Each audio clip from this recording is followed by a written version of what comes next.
ओम श्री बृहस्पति नमः।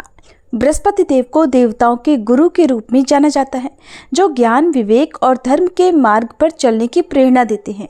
बृहस्पति देवता सत्य, न्याय और नीति के प्रतीक हैं, जिनकी उपासना से व्यक्ति अपने जीवन में बुद्धि और ज्ञान के प्रकाश का अनुभव करता है। और हमारा जीवन भी एक यात्रा की तरह है, जहाँ मार्गदर्शन और सही दिशा की आवश्यकता होती है। बृहस्पति देव उन सभी के मार्गदर्शक हैं जो सत्य और धर्म के मार्ग पर चलने का प्रयास करते हैं। तो आइए श्रोताओं, आज बृहस्पति देवता की इस कथा के माध्यम से उनके दिव्य स्वरूप और उनके द्वारा प्रदान किए गए ज्ञान के गूढ़ रहस्यों को समझने का प्रयास करें। आइए अब बृहस्पति देवता की कथा का शुभारंभ करते हैं। प्रेम से बोलिए बृहस्पति देवता की जय। पुराणों में बृहस्पति देव को महर्षि अंगिरा का पुत्र बताया गया है। मान्यता है कि जब महर्षि अंगिरा की पत्नी को बहुत समय तक कोई संतान नहीं हुई, तब उन्होंने भगवान ब्रह्मा जी से प्रार्थना की। तब ब्रह्मा जी ने उन्हें एक व्रत बताया, जो कि पुंसवन व्रत कहा जाता है।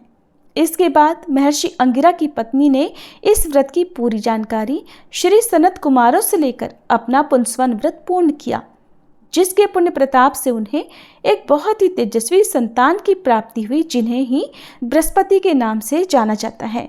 नवग्रहों के श्रेष्ठ बृहस्पति मात्र एक ग्रह नहीं है, वरन देवताओं के भी गुरु हैं। ब्रह्मा जी के मानस पुत्र महर्षि अंगिरा के 3 पुत्र हुए, बृहस्पति, उतथ्य और संवर्त। इनमें बृहस्पति सबसे ज्येष्ठ अर्थात बड़े हैं। बृहस्पति अत्यंत सत्व गुणों से युक्त, वाणी, बुद्धि और ज्ञान के अधिष्ठाता तथा महान परोपकारी हैं। बृहस्पति देव अपने एक रूप से देव पुरोहित के रूप में इंद्र सभा, ब्रह्म सभा में विराजमान रहते हैं, और दूसरे रूप से ग्रह के रूप में प्रतिष्ठित होकर नक्षत्र मंडल में विराजमान रहते हैं।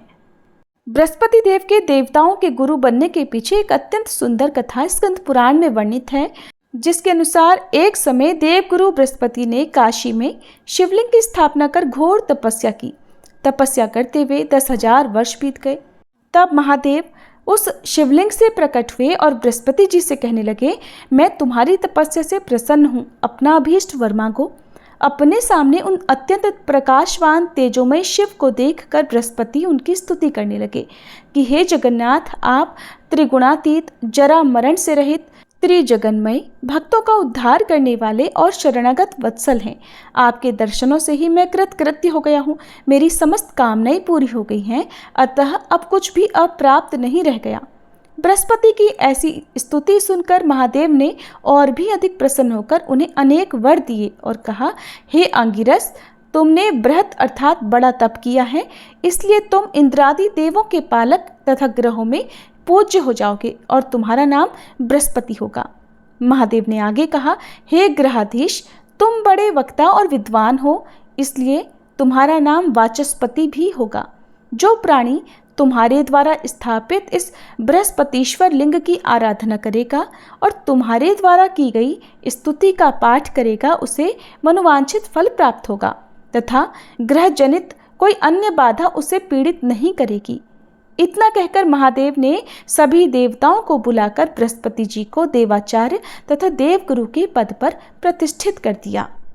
बृहस्पतिवार व्रत की पौराणिक कथा के अनुसार प्राचीन समय की बात है। भारतवर्ष में एक राजा राज्य करता था। वह बड़ा प्रतापी और दानी था। वह नित्य प्रति मंदिर में भगवान के दर्शन करने जाता था। वह ब्राह्मण और गुरु की सेवा किया करता था। उसके द्वार से कोई भी याचक निराश होकर नहीं लौटता था। वह प्रत्येक गुरुवार को व्रत रखता और पूजन करता था। हर दिन गरीबों की सहायता करता था, परंतु ये सब बातें उसकी रानी को अच्छी नहीं लगती थी। वो न तो व्रत करती, न ही किसी को एक भी पैसा दान में देती थी, और राजा से भी ऐसा करने को मना किया करती थी। एक समय की बात है कि राजा शिकार खेलने वन को चले गए थे। घर पर रानी और दासी थी। उसी समय गुरु बृहस्पति साधु का रूप धारण करके राजा के दरवाजे पर भिक्षा मांगने आए। साधु ने रानी से भिक्षा मांगी तो वह कहने लगी, हे साधु महाराज, मैं इस दान और पुण्य से तंग आ गई हूँ। इस कार्य के लिए तो मेरे पतिदेव ही बहुत हैं। अब आप ऐसी कृपा करें कि हमारा सारा धन नष्ट हो जाए और मैं आराम से रह सकूं। साधु रूपी बृहस्पति देव ने कहा, हे देवी, तुम बड़ी विचित्र हो। संतान और धन से कोई दुखी नहीं होता है, इसको तो सभी चाहते हैं। पापी भी पुत्र और धन की इच्छा करता है। अगर तुम्हारे पास धन अधिक है तो भूखे मनुष्यों को भोजन कराओ, प्याऊ लगवाओ, ब्राह्मणों को दान दो, धर्मशालाएं बनवाओ, कुआं, तालाब, बावड़ी, बाग, बगीचे आदि का निर्माण कराओ तथा निर्धनों की कुंवारी कन्याओं का विवाह कराओ और यज्ञ आदि करो। इस प्रकार के कर्मों से आपके कुल का और आपका नाम परलोक में सार्थक होगा और स्वर्ग की प्राप्ति होगी। किंतु रानी साधु की इन बातों से खुश नहीं हुई।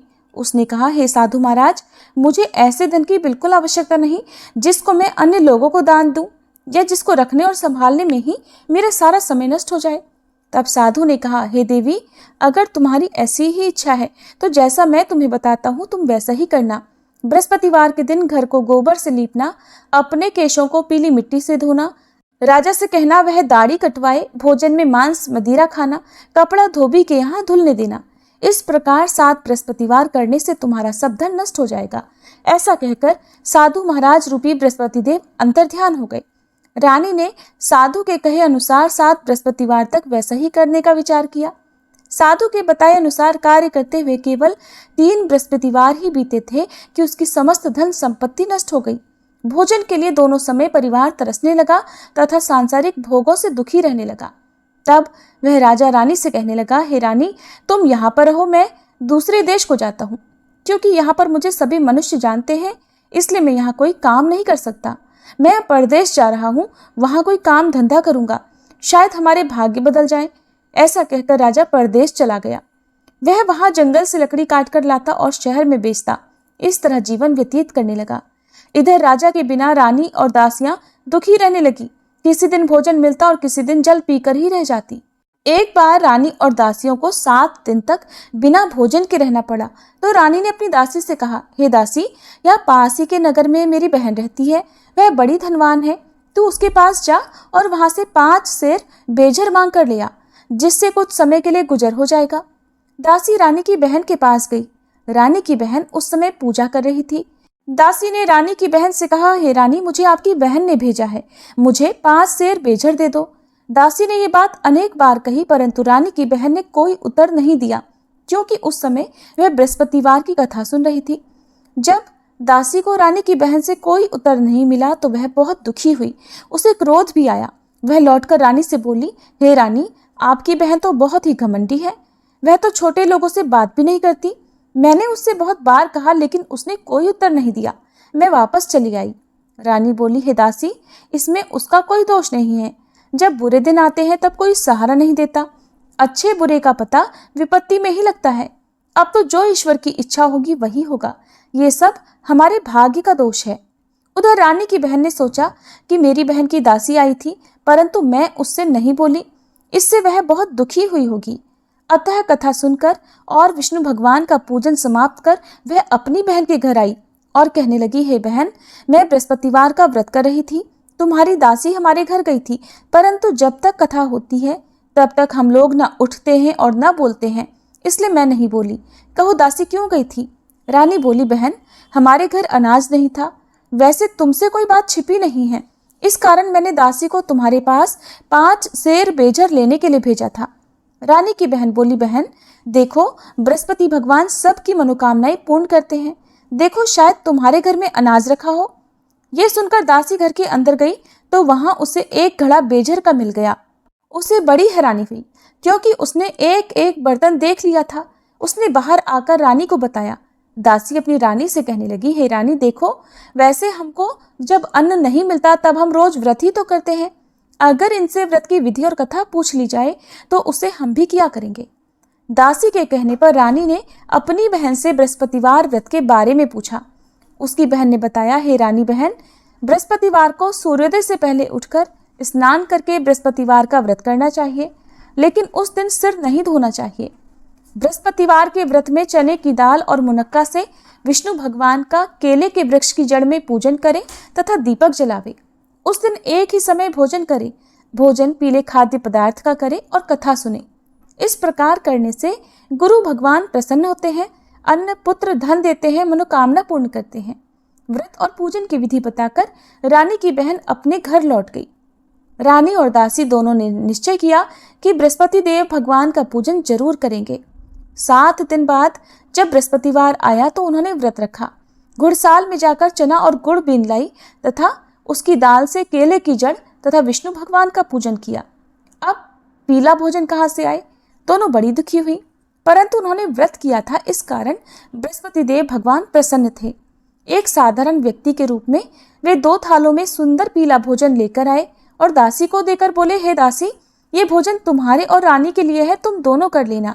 दासी भोजन पाकर बहुत प्रसन्न हुई और रानी से बोली, रानी जी भोजन कर लो। रानी को भोजन आने के बारे में कुछ नहीं पता था, इसलिए वह दासी से बोली, जा तू ही भोजन कर, क्यों तू व्यर्थ में हमारी हंसी उड़ाती है। तब दासी बोली, रानी, एक व्यक्ति भोजन दे गया है। तब रानी कहने लगी, वो भोजन तेरे लिए ही देकर गया है, तू ही भोजन कर। दासी ने कहा, वह व्यक्ति हम दोनों के लिए 2 थालों में भोजन देकर गया है, इसलिए मैं और आप दोनों ही साथ साथ भोजन करेंगी।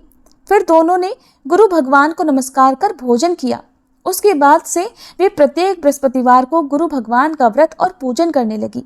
बृहस्पति भगवान की कृपा से उनके पास धन हो गया, परंतु रानी फिर पहले की तरह से आलस्य करने लगी। तब दासी बोली, देखो रानी, तुम पहले भी इसी प्रकार आलस्य करती थी, तुम्हें धन रखने में कष्ट होता था, इस कारण सभी धन नष्ट हो गया। अब गुरु भगवान की कृपा से धन मिला है तो तुम्हें फिर आलस्य होता है। बड़ी मुसीबतों के बाद हमने ये धन पाया है, इसलिए हमें दान पुण्य करना चाहिए। तुम भूखे मनुष्यों को भोजन कराओ, प्याऊ लगवाओ, ब्राह्मणों को दान दो, कुआं, तालाब, बावड़ी आदि का निर्माण करवाओ, मंदिर, पाठशाला बनवाकर दान दो, कुंवारी कन्याओं का विवाह करवाओ, धन को शुभ कार्यों में खर्च करो, जिससे तुम्हारे कुल का यश बढ़े और स्वर्ग प्राप्त हो और पितर भी प्रसन्न हो। दासी की बात मानकर रानी ने इसी प्रकार के कर्म करने प्रारंभ कर दिए, जिससे उनका काफी यश फैलने लगा। एक दिन रानी और दासी आपस में विचार करने लगी कि न जाने राजा किस दशा में होंगे, उनकी कोई खोज खबर नहीं है। उन्होंने बृहस्पति देव से प्रार्थना की और तब भगवान ने रात्रि में राजा को स्वप्न में कहा, हे राजा उठ, तेरी रानी तुझको याद करती है, अब अपने देश को वापस लौट जा। राजा प्रातःकाल उठकर जंगल से लकड़ियां काट कर लाने के लिए जंगल की ओर चल पड़ा। जंगल से गुजरते हुए वह सोचने लगा, रानी की गलती से उसे कितने दुख भोगने पड़े। राजपाट छोड़कर उसे जंगल में आकर रहना पड़ा। जंगल से लकड़ियां काटकर उन्हें बेचकर गुजारा करना पड़ा। उसी समय उस जंगल में बृहस्पति देव एक साधु का रूप धारण करके आए और राजा के पास आकर बोले, हे लकड़हारे, तुम इस सुनसान जंगल में किस चिंता में बैठे हो, मुझे बतलाओ। यह सुनकर राजा की आंखों में आंसू भर आए और साधु की वंदना करके वह बोला, हे प्रभु, आप सब कुछ जानने वाले हैं। ऐसा कहकर राजा ने साधु को अपनी संपूर्ण कथा सुना दी। महात्मा दयालु होते हैं। वे राजा से बोले, हे राजा, तुम्हारी पत्नी ने बृहस्पति देव के प्रति अपराध किया था, जिसके कारण तुम्हारी ये दशा हुई। अब तुम किसी प्रकार की चिंता मत करो, भगवान तुम्हें पहले से अधिक धन देंगे। देखो, तुम्हारी पत्नी ने बृहस्पतिवार का व्रत करना प्रारंभ कर दिया है। अब तुम भी बृहस्पतिवार का व्रत करके चने की दाल और गुड़ जल के लोटे में डालकर केले का पूजन करो, फिर कथा कहो या सुनो, भगवान तुम्हारी सब मनोकामनाओं को पूर्ण करेंगे। साधु को प्रसन्न देखकर राजा बोला, हे प्रभु, मुझे लकड़ी बेचकर इतना पैसा नहीं मिलता जिससे भोजन करने के उपरांत कुछ बचा सकूं, और मैंने रात्रि में अपनी रानी को व्याकुल देखा है। मेरे पास कोई साधन नहीं जिससे समाचार जान सकूं। फिर मैं बृहस्पति देव की क्या कहानी कहूं, मुझे तो कुछ भी नहीं मालूम है। साधु ने कहा, हे राजा, तुम किसी बात की चिंता मत करो। बृहस्पतिवार के दिन तुम रोजाना की तरह लकड़ियां लेकर शहर में जाओ, तुम्हें रोज से 2 गुना धन प्राप्त होगा, जिससे तुम भलीभांति भोजन कर लोगे और बृहस्पति देव की पूजा का सामान भी आ जाएगा। बृहस्पतिवार की कथा इस प्रकार है। प्राचीन काल में एक बहुत ही निर्धन ब्राह्मण था। उसकी कोई संतान नहीं थी। वह नित्य पूजा पाठ करता, परंतु उसकी पत्नी बहुत मलिनता के साथ रहती थी। वो न तो स्नान करती और न किसी देवता का पूजन करती थी। प्रातःकाल उठते ही सबसे पहले भोजन करती, बाद में कोई अन्य कार्य करती। ब्राह्मण देवता बहुत दुखी रहते थे। पत्नी को बहुत समझाते, किंतु कोई परिणाम नहीं निकलता। भगवान की कृपा से ब्राह्मण की पत्नी के कन्या उत्पन्न हुई। वह कन्या अपने पिता के घर में बड़ी होने लगी। वह बालिका प्रातः स्नान करके भगवान विष्णु का जप करती। वह बचपन से ही बृहस्पतिवार का व्रत भी करने लगी थी। पूजा पाठ समाप्त कर स्कूल जाती तो अपनी मुट्ठी में जौ भरकर ले जाती और पाठशाला जाने के मार्ग में डालती जाती। वही जौ सोने के हो जाते तो लौटते समय उनको बीनकर घर ले आती। एक दिन वह बालिका सूप में उन सोने के जौ को फटक कर साफ कर रही थी। तभी उसकी माँ ने देख लिया और कहने लगी, हे बेटी, सोने के जौ को फटकने के लिए सोने का सूप होना चाहिए। दूसरे दिन गुरुवार था। उस कन्या ने व्रत रखा और बृहस्पति देव से प्रार्थना करके कहा, हे प्रभु, यदि मैंने सच्चे मन से आपकी पूजा की हो तो मुझे सोने का सूप दे दो। बृहस्पति देव ने उसकी प्रार्थना स्वीकार कर ली। रोजाना की तरह वह कन्या जौ फैलाती हुई पाठशाला चली गई। पाठशाला से लौटकर जब वह जौ बीन रही थी तो बृहस्पति देव की कृपा से उसे सोने का सूप मिला। उसे वह घर ले आई और उससे जौ साफ करने लगी, परंतु उसकी माँ का वही ढंग रहा। एक दिन की बात है, वह कन्या सोने के सूप में जौ साफ कर रही थी। उस समय उस नगर का राजकुमार वहां से होकर निकला। इस कन्या के रूप और सोने के सूप में जौ को साफ करते देखकर वह उस कन्या पर मोहित हो गया। राजमहल आकर वह भोजन तथा जल त्याग कर उदास होकर लेट गया। राजा को जब राजकुमार द्वारा अन्न जल त्यागने का समाचार मिला तो अपने मंत्रियों के साथ वह अपने पुत्र के पास आया और बोले, हे बेटा, तुम्हें किस बात का कष्ट है? किसी ने अपमान किया है अथवा कोई और कारण है? मुझे बताओ, मैं वही करूंगा जिससे तुम्हें प्रसन्नता हो। तब राजकुमार ने अपने पिता की बातें सुनी और बोला, मुझे आपकी कृपा से किसी बात का दुख नहीं है। किसी ने मेरा अपमान नहीं किया है, परंतु मैं उस लड़की के साथ विवाह करना चाहता हूँ जो सोने के सूप में जौ साफ कर रही थी। ये सुनकर राजा आश्चर्य में पड़ गया और बोला, हे बेटा, इस तरह की कन्या का पता तुम ही लगाओ। मैं उसके साथ तुम्हारा विवाह अवश्य ही करवा दूंगा। राजकुमार ने राजा को उस लड़की के घर का पता बतलाया। मंत्री उस लड़की के घर गया और राजा का आदेश ब्राह्मण को सुनाया। कुछ ही दिन बाद ब्राह्मण की कन्या का विवाह राजकुमार के साथ संपन्न हो गया। कन्या के घर से जाते ही उस ब्राह्मण देवता के घर में पहले की तरह गरीबी का वास हो गया। अब भोजन के लिए भी अन्न बड़ी मुश्किल से मिलता था। एक दिन दुखी होकर ब्राह्मण अपनी पुत्री से मिलने गया। बेटी ने पिता की दुखी अवस्था को देखा और अपनी माँ का समाचार पूछा। ब्राह्मण देवता ने सभी हाल कह सुनाया। तब कन्या ने बहुत सारा धन देकर अपने पिता को विदा कर दिया। इस तरह ब्राह्मण का कुछ समय सुखपूर्वक बीता, लेकिन कुछ दिन बाद फिर वही हाल हो गया। ब्राह्मण फिर अपनी कन्या के यहाँ गया और सभी हाल कहा तो पुत्री कहने लगी, हे पिताजी, आप माताजी को यहाँ लिवा लाओ, मैं उन्हें वह विधि बता दूंगी जिससे गरीबी दूर हो जाए। अब ब्राह्मण देवता अपनी पत्नी को साथ लेकर अपनी पुत्री के पास राजमहल में पहुंचे तो पुत्री अपनी माँ को समझाने लगी, हे माँ, तुम प्रातःकाल उठकर प्रथम स्नान आदि करके विष्णु भगवान का पूजन करो तो सब दरिद्रता दूर हो जाएगी। परंतु उसकी माँ ने उसकी एक बात नहीं मानी। वह प्रातःकाल उठकर अपनी पुत्री का बचा जूठन खा लेती थी। एक दिन उसकी पुत्री को बहुत गुस्सा आया। उसने एक रात कोठरी से सारा सामान निकाल दिया और उसमें अपनी माँ को बंद कर दिया। प्रातः उसमें से निकाला और स्नान आदि करा के पूजा पाठ करवाया तो उसकी माँ की बुद्धि ठीक हो गई। इसके बाद वह नियम से पूजा पाठ करती और प्रत्येक बृहस्पतिवार को व्रत करने लगी। इस व्रत के पुण्य प्रभाव से उसकी माँ भी बहुत धनवान हो गई और बृहस्पति देवता के प्रभाव से स्वर्ग को गई। वह ब्राह्मण भी सुखपूर्वक इस लोक का सुख भोग कर स्वर्ग को प्राप्त हुए। इस तरह कहानी कहकर साधु महाराज वहां से लोप हो गए। धीरे धीरे समय बीतने पर फिर बृहस्पतिवार का दिन आया। राजा जंगल से लकड़ी काटकर किसी शहर में बेचने गए। उसे उस दिन और दिनों से अधिक धन मिला। राजा ने चना, गुड़ आदि लाकर बृहस्पतिवार का व्रत किया। उस दिन से उसके सभी क्लेश दूर हुए। परंतु जब अगला गुरुवार का दिन आया तो वह बृहस्पतिवार का व्रत करना भूल गया। इस कारण बृहस्पति भगवान नाराज हो गए। उस दिन उस नगर के राजा ने विशाल यज्ञ का आयोजन किया तथा अपने समस्त राज्य में घोषणा करवा दी कि कोई भी मनुष्य अपने घर में भोजन ना बनाए और आग भी ना जलाए। समस्त जनता मेरे यहाँ भोजन करने आए। इस आज्ञा को जो न मानेगा उसको फांसी की सजा दी जाएगी। राजा की आज्ञा अनुसार राज्य के सभी निवासी राजा के भोज में सम्मिलित हुए, लेकिन लकड़हारा कुछ देर से पहुंचा, इसलिए राजा उसको अपने साथ महल में ले गए। जब राजा लकड़हारे को भोजन करा रहे थे तो रानी की दृष्टि उस खूंटी पर पड़ी जिस पर उसका हार लटका हुआ था। उसे हार खूंटी पर लटका दिखाई नहीं दिया। रानी को निश्चय हो गया कि मेरा हार उस लकड़हारे ने चुरा लिया है। उसी समय सैनिक बुलवाकर उसको कैद खाने में डलवा दिया। जब लकड़हारा कारागार में पड़ गया तो बहुत दुखी होकर विचार करने लगा कि न जाने कौन से पूर्व जन्म के कर्म से मुझे ये दुख प्राप्त हुआ है, और उसी साधु को याद करने लगा जो जंगल में मिला था।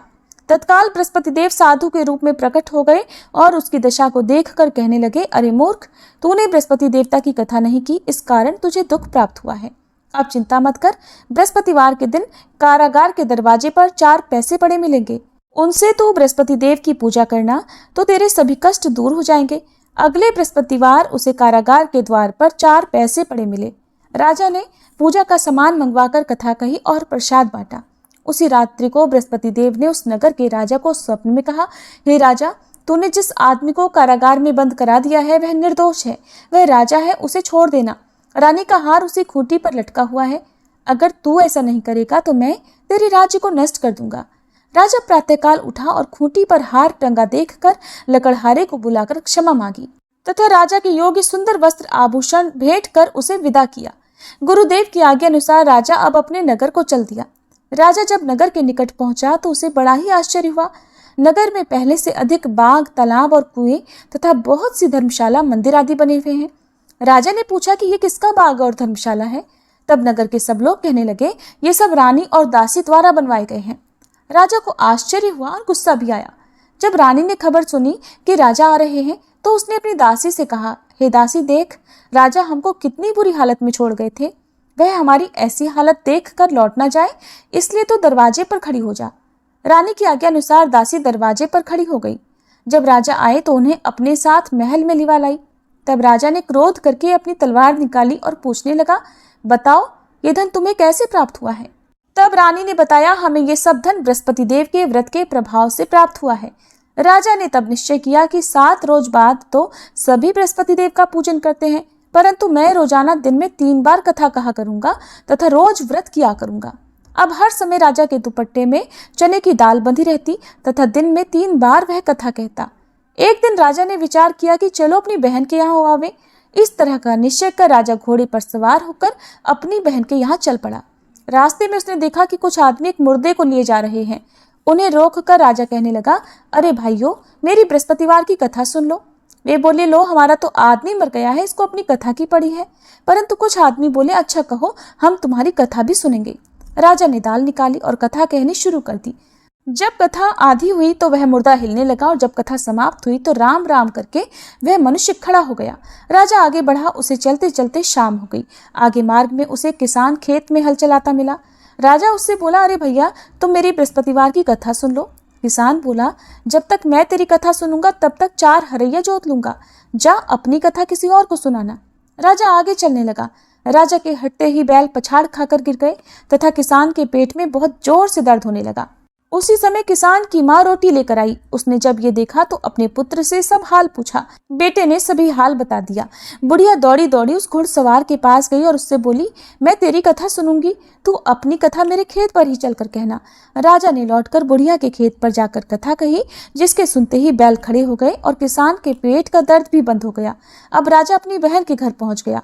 बहन ने भाई की खूब मेहमानी की। दूसरे दिन प्रातःकाल राजा जगा तो देखने लगा कि सब लोग भोजन कर रहे हैं।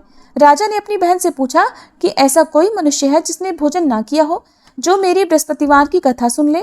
तो बहन बोली, हे भैया, ये देश ऐसा ही है। पहले यहाँ के लोग भोजन करते हैं, बाद में अन्य कोई काम करते हैं।